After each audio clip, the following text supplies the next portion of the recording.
Amigos, creo que puedo decir con honradez y satisfacción que mucho de lo que yo quería decir ya me lo ganó Omar Carreón. Y la verdad es que resulta bastante aburrido oír el mismo disco varias veces.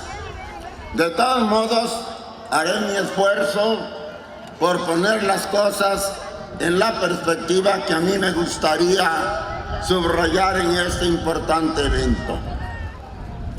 Yo también me sumo al homenaje que hoy rendimos a un gran antorchista, al compañero Wenceslao Victoria Soto.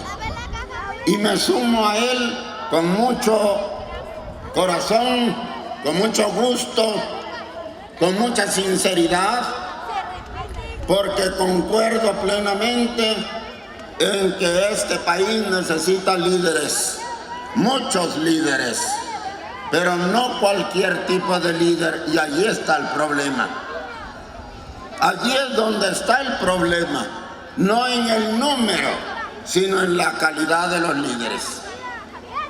Porque necesitamos líderes distintos, líderes que realmente se identifiquen en lo más hondo de su corazón y de su conciencia con los intereses del pueblo pobre, del pueblo trabajador, del pueblo sacrificado y abnegado que con su trabajo y su sudor mantiene a este país.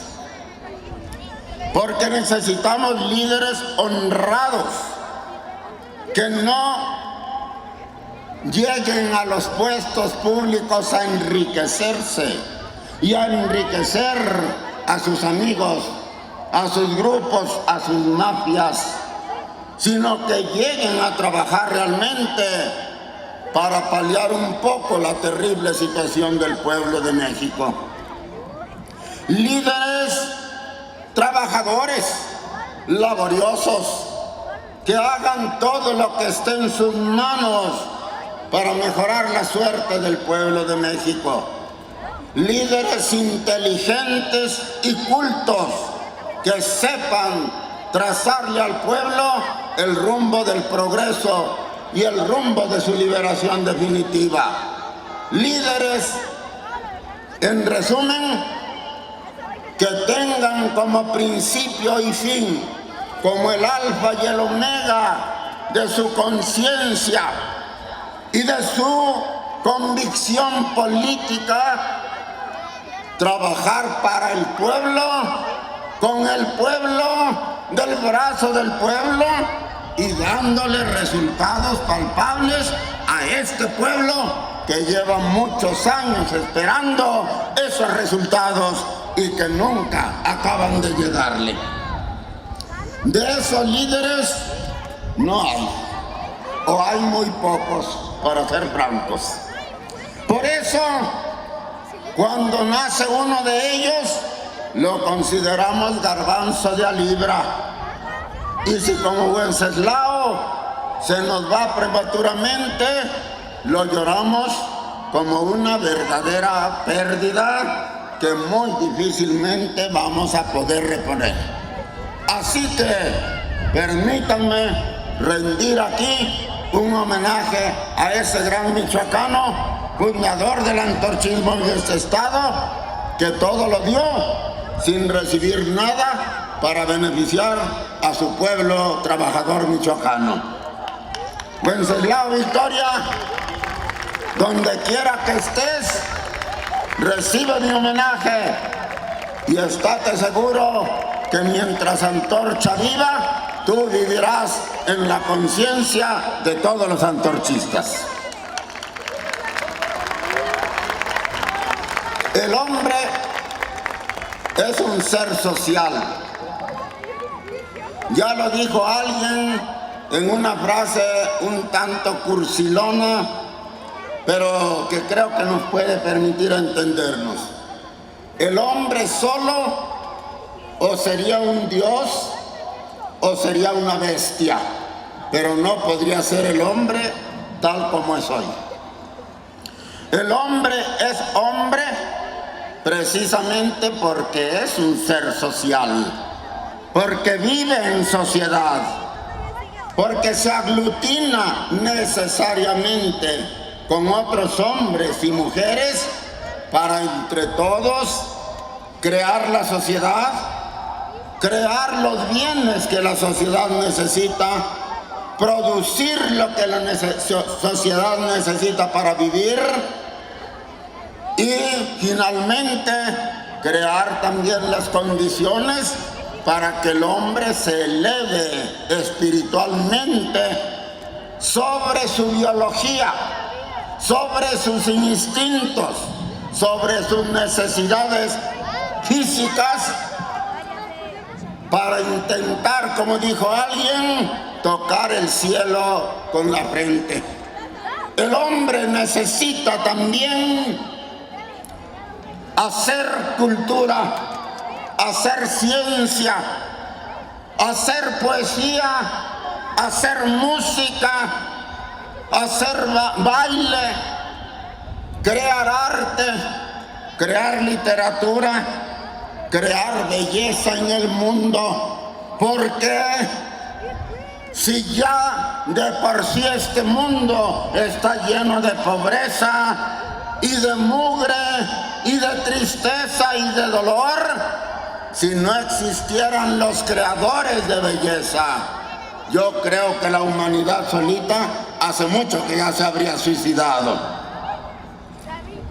Esto lo hace posible el hombre en sociedad. Como dijo Aristóteles, el hombre es un animal político. Es decir, el hombre es un miembro de la polis, de la ciudad, de la colectividad. Por eso le llamó animal político. El hombre no puede vivir fuera de la sociedad ni de la política, porque sería como si un pez pudiera vivir fuera del agua. Y ustedes saben que no hay pez que pueda vivir fuera del agua. El hombre no puede vivir fuera de la polis, no puede vivir al margen de la sociedad, sin la sociedad, participando con la sociedad. Y el hombre se asoció con sus hermanos para hacerse fuerte, para hacerse poderoso, para hacerse capaz de cambiar el mundo tal como lo encontró y hacerlo mejor, adaptarlo mejor para sus propias necesidades humanas. Los hombres se asociaron para trabajar juntos, para producir juntos lo que todos necesitamos y para repartirlo equitativamente entre todos. El hombre se asoció con otros, con muchos otros, porque él solo, como ya dije, solo si fuera Dios o solo si pudiera vivir como una bestia. Y como no es ni Dios ni bestia, necesita de sus hermanos para poder vivir una vida humana verdaderamente. Por eso se asoció con otros hombres. Por eso existe la sociedad, porque esa es la garantía de que el hombre pueda sobrevivir a los desafíos de la naturaleza y a los desafíos del universo en general, que a veces nos es hostil. Y si no, díganlo los terremotos, y si no, díganlo las inundaciones, y si no, díganlo las explosiones volcánicas, y díganlo las fieras que eran enemigos naturales del hombre allá cuando el hombre todavía vivía en las cavernas. ¿Cómo defenderse de esto? El hombre frente al león, frente al tigre, frente a otros animales feroces, está indefenso, porque el hombre no tiene garras, porque el hombre no tiene colmillos, porque el hombre no es tan fuerte como un elefante. ¿Cómo se podía defender el hombre? ¿Cómo podía sobrevivir? Uniéndose con otros hombres, creando la sociedad humana. protegiéndonos unos con otros. Así surgió la sociedad y así debería ser la sociedad. Pero las cosas no siempre resultan como el que las creó lo pensaba. Quienes crearon la sociedad para beneficio de todos, para la solidaridad y para la ayuda mutua, no sabían que a la larga eso se iba a convertir en otra cosa, en lo que hoy es la sociedad. No una comunidad igualitaria, equitativa, solidaria, fraterna, buena para la vida de todos, sino en una verdadera selva humana, en donde impera la ley del más fuerte, del más abusivo, del más ladrón, del más inescrupuloso sobre los débiles y sobre los que no tienen poder ni económico ni político. La sociedad prostituyó sus finalidades primigenias.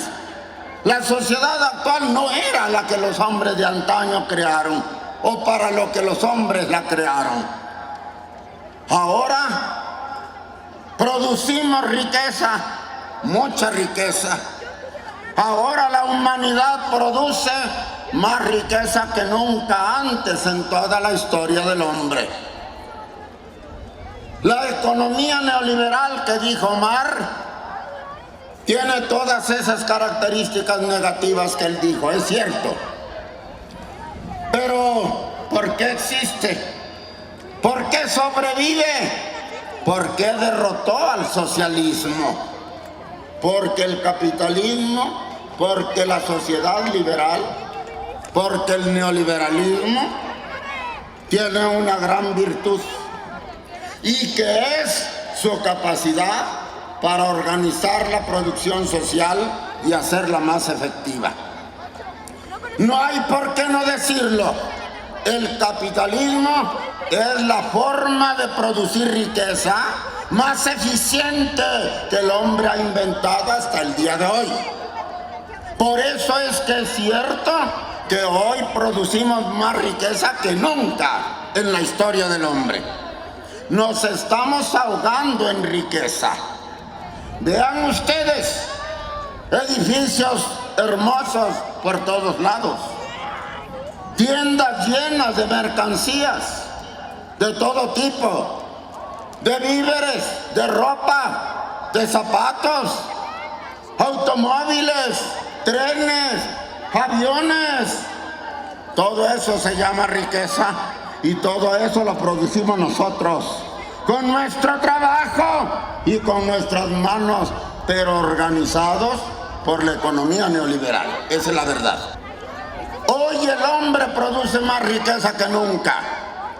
Y si la sociedad estuviera organizada como lo querían los primeros hombres, esa riqueza nos debería estar haciendo felices a todos.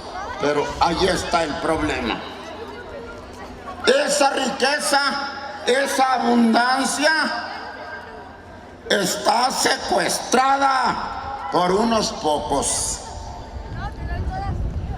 La inmensa mayoría, que es la que produce esa riqueza, solo se conforma con verla detrás de los aparadores, con verla en las estanterías, con verla en los supermercados, pero no la puede coger aunque tenga hambre. No se puede poner los zapatos que ve aunque ande descalzo. No se puede vestir aunque sobre la ropa en las tiendas. La riqueza está encerrada tras murallas de hierro o más poderosas que si fueran de hierro. Y el hombre pobre, el hombre humilde, solo puede adquirir la riqueza si la compra con dinero contante y sonante. ¿Y de dónde va a sacar el dinero el hombre?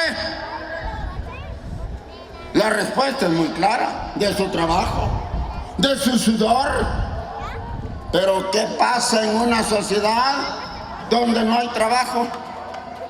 ¿Qué pasa en una sociedad donde el desempleo alcanza el 60% de la población económicamente activa?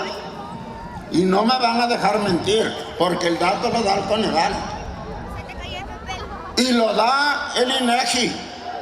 Dice que la mano de obra en edad de trabajar existe en el autoempleo, es decir, en el comercio ambulante.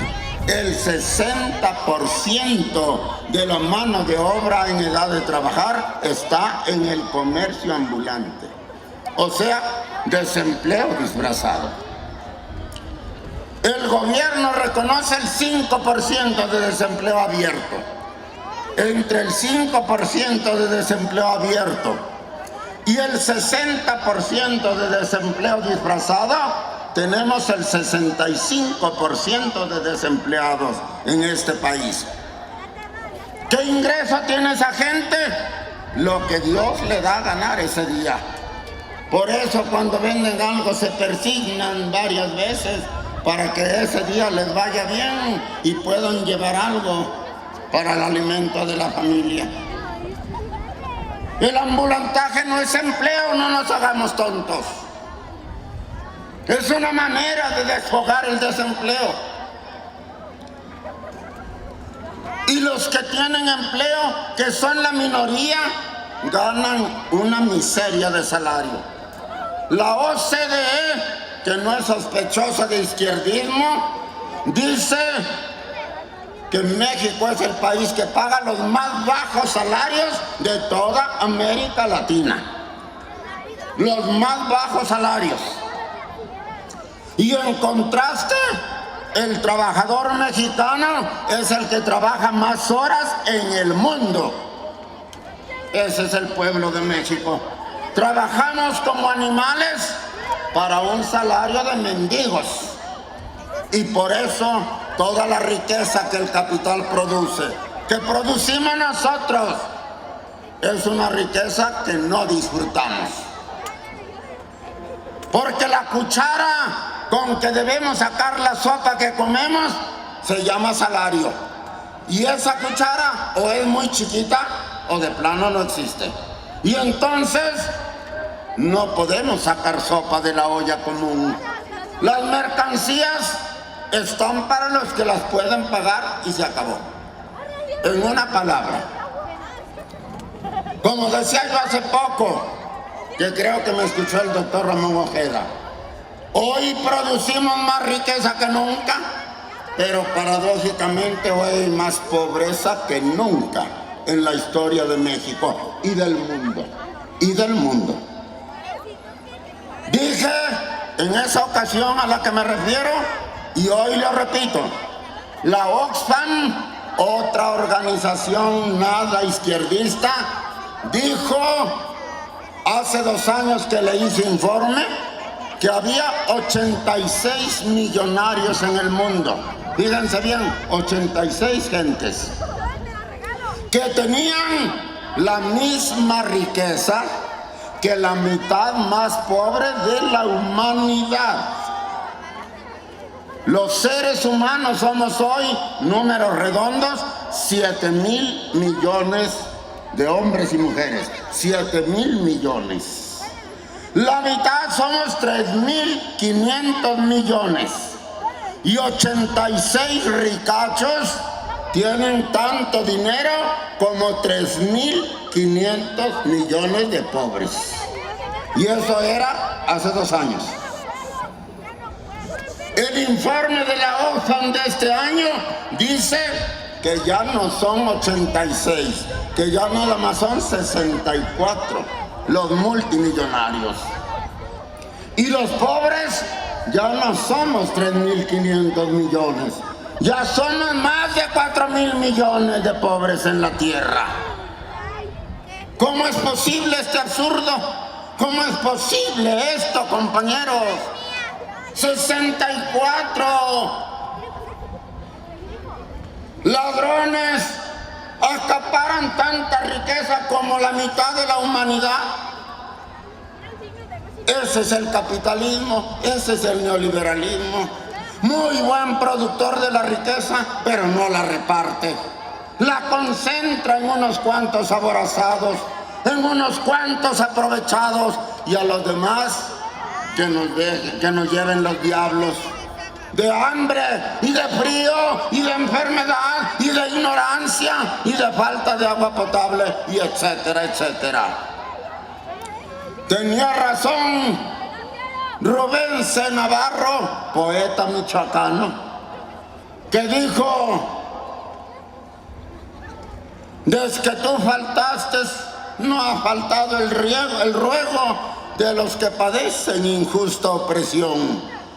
Desde que tú faltaste, glorioso manchego, tras cada soldado se esconde un borrego, tras cada nobleza se esconde un follón. En los días que corren, Señor, es un hecho que estamos a oscuras, pudiendo haber luz. Que a muchos nos dejan sin pan y sin techo. Que en nombre de Cristo que en nombre de Temis se viola el derecho, y en nombre de Cristo nos cargan la cruz. Eso dijo Rubén C. Navarro, y es cierto, así estamos.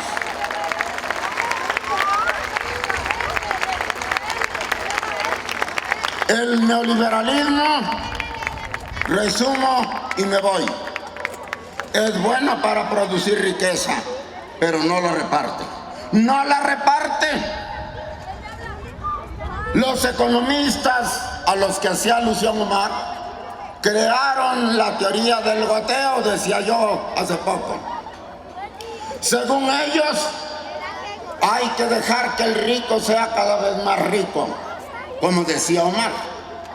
Hay que ayudar al rico a hacerse rico y más rico, porque dicen ellos, cuando el rico se hace rico, da empleo, crea empleo, mejora los salarios, mejora las prestaciones, paga impuestos y por lo tanto ayuda al bienestar de las mayorías. A eso le llamaron la teoría del goteo. La riqueza se concentra arriba, pero gotea hacia abajo, dicen los economistas del neoliberalismo. Pero han pasado, según los datos que dio aquí Omar, más o menos 90 años en que se creó esta teoría. Y ahora ya hay cifras irrebatibles que demuestran que la teoría del goteo es una mamada, que demuestran que es una mentira, que no es cierto que la riqueza gotea hacia abajo, no es cierto. Y los datos que yo doy no permiten dudas. 64 billonetas y 4.000 millones de pobres en el mundo. ¿Dónde está el goteo? ¿Por qué no gotean los millones de esos millonetas? Aquí en México tenemos a uno de los hombres más ricos del mundo. Hace no tanto era el más rico del mundo. Ya no lo es, pero sigue siendo muy rico. Y en cambio tenemos 95 millones de pobres.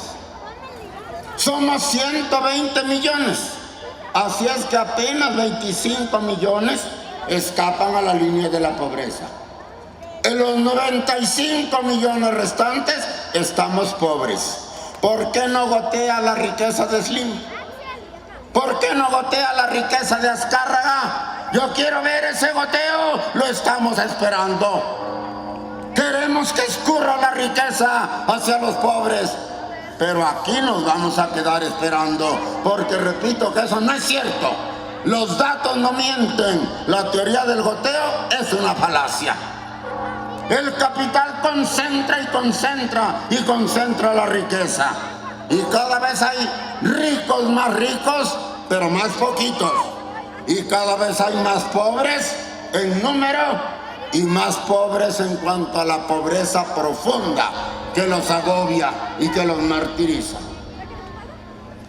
El capital no tiene mecanismos para repartir la riqueza y los datos no mienten. Por lo tanto, Hay que preguntarse con claridad y contestar con claridad. ¿Quién debe repartir la riqueza? Si el capital no la reparte, ¿quién la debe repartir? Y yo les voy a decir, la ley lo dice también, la Constitución Política de los Estados Unidos Mexicanos también lo dice. La riqueza la debe repartir el gobierno. El gobierno debe repartir la riqueza. Y la ley le da los instrumentos necesarios para repartir la riqueza. ¿Qué le dice la ley al gobierno? Le ordena que cree empleos para todos. ¿Qué pasó? ¿Dónde están los empleos? Dicen que en México la ley no se negocia. Dicen que la ley se aplica parejo, que vivimos en un estado de derecho. Y yo pregunto, ¿y los que no cumplen con la ley, que ordena trabajo para todos, dónde están? ¿Por qué no se les mete a la cárcel? Ellos están violando la ley contra los derechos del pueblo, derechos que la Constitución consagra. Empleo para todos es obligación del gobierno. Salarios dignos para todos, obligación del gobierno. Vivienda digna para los mexicanos, obligación del gobierno. Servicios de salud de calidad para el pueblo, obligación del gobierno. ¿Dónde están? ¿Por qué no se cumple la ley? La ley sí le aplica a los borrachitos que se mean en la calle, pero a los poderosos que hacen su capricho, a esos nadie los toca y allí siguen esquilmando al pueblo sin que nadie mueva un dedo. Empleo para todos, salarios remuneradores para todos, servicios de calidad para todos. Y le dice al gobierno, para que tengas dinero para dar servicios de calidad como educación, salud, agua, banquetas, drenaje, alimentación, vivienda, para que tengas recursos debes aplicar una política fiscal justa y progresiva. Deben pagar más impuestos los que ganan más. Y los que no ganan o ganan muy poco no deben pagar impuestos. Eso dice la ley y hasta la teoría económica. Pero en México el 70% de lo que el gobierno recauda lo pagamos nosotros los jodidos. Y hasta hace poco el otro 30% lo pagaba Pemex. Conclusión, los millonetas no pagan impuestos. ¿Y entonces qué hacen con esa riqueza? Engordan y engordan y engordan. Concentran y concentran la riqueza, porque el gobierno no los castra como a las abejas, porque no les quita parte de su riqueza, de sus utilidades, para poder satisfacer las necesidades del pueblo. ¿Y por qué no lo hace? Porque el gobierno protege a los intereses de los de arriba y se olvida de los intereses de los de abajo. El gobierno recauda, a pesar de eso, o quizás por eso, mucho dinero. Mucho dinero. Este año el presupuesto federal es de algo así como 4.600.000.000.000 de pesos. Oigan bien, 4 billones, no millones, billones. 4 millones de pesos, más 600.000 millones más de pesos. Si ese dinero se gastara, no todo, pero una buena parte en las necesidades del pueblo, las cosas serían diferentes. Pero el último dato que yo conozco aparece en el libro que publicó el presidente de la República actual cuando era candidato. Y él dijo, del total de dinero que recaudó el gobierno en el año pasado, El 33% se gastó en los de arriba, el 33%. Y en los de abajo solo se gastó el 13%. Es decir, que el gobierno gastó en ese año 3 veces más en los ricos que en los pobres. ¿Qué habrá pasado en estos años? Aseguro que hoy las cosas están peor que entonces. Resulta que los que todo lo tienen todavía reciben la mayor parte del gasto del gobierno. Y los que no tenemos nada, cada vez recibimos una parte menor de los gastos del gobierno. Si el gasto del gobierno se hiciera al revés, si el 40% fuera para el pueblo y solo el 10% para los ricos, este país no tendría tanta pobreza ni tanta injusticia. Sería una manera de repartir la riqueza. Ya voy a terminar, compañeros. Yo dije, pregunté y estoy contestando. El capital no tiene mecanismos para repartir la riqueza. La teoría del goteo es falsa y eso no admite duda, está probado. Alguien tiene que repartir la riqueza y ese alguien es el gobierno de la República. ¿Cómo? Antorcha lo ha dicho muchas veces y hoy lo quiero repetir. Empleo para todos, salario digno para todos, una política fiscal progresiva, que paguen más los que ganan más y que no se siga recaudando impuestos del consumo. Mucho del impuesto del gobierno es impuesto al consumo, o sea, el IVA famoso. El trabajador paga impuestos por su salario y cuando va a comprar a la tienda vuelve a pagar impuestos. Porque está grabado el consumo del pueblo trabajador. Sobre nosotros palo y pedrada y a los de arriba simplemente no se les cobran impuestos. Por eso Antorcha dice, tiene que haber un impuesto justo, progresivo, que paguen más los que ganan más y que al pueblo se le deje descansar. Y por último, que se reoriente el gasto social, que el gobierno gaste más en los pobres, que deje de estar invirtiendo en los que ya de por sí tienen la riqueza social en sus manos. Eso es lo que tiene que hacer el gobierno. Y digo que no se necesita una revolución. Digo que no se necesitan balazos ni muertos.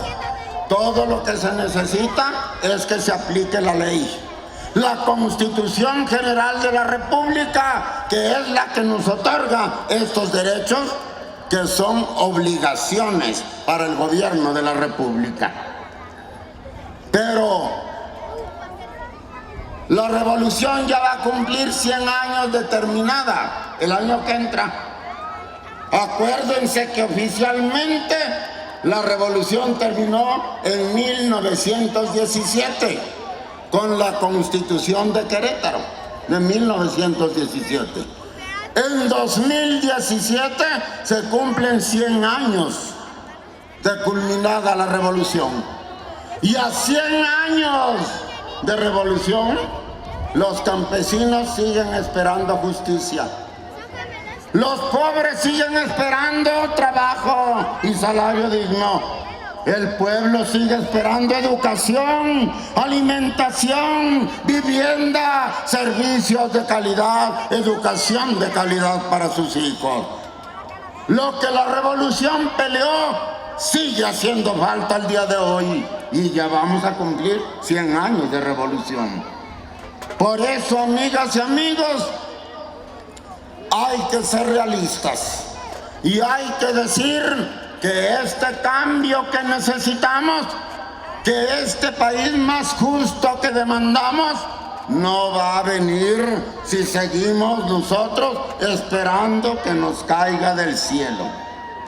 Alguna vez dije, y permítanme repetirlo ahora, Dice la Biblia que cuando los hebreos, los judíos, guiados por Moisés, se liberaron de Egipto, de Faraón, y caminaban a la tierra prometida por el desierto, se les acabó el alimento y se estaban muriendo de hambre. Y le dijeron a Moisés: tú tienes la culpa. Tú nos sacaste de la esclavitud de Faraón, prometiéndonos una tierra donde fluye leche y miel.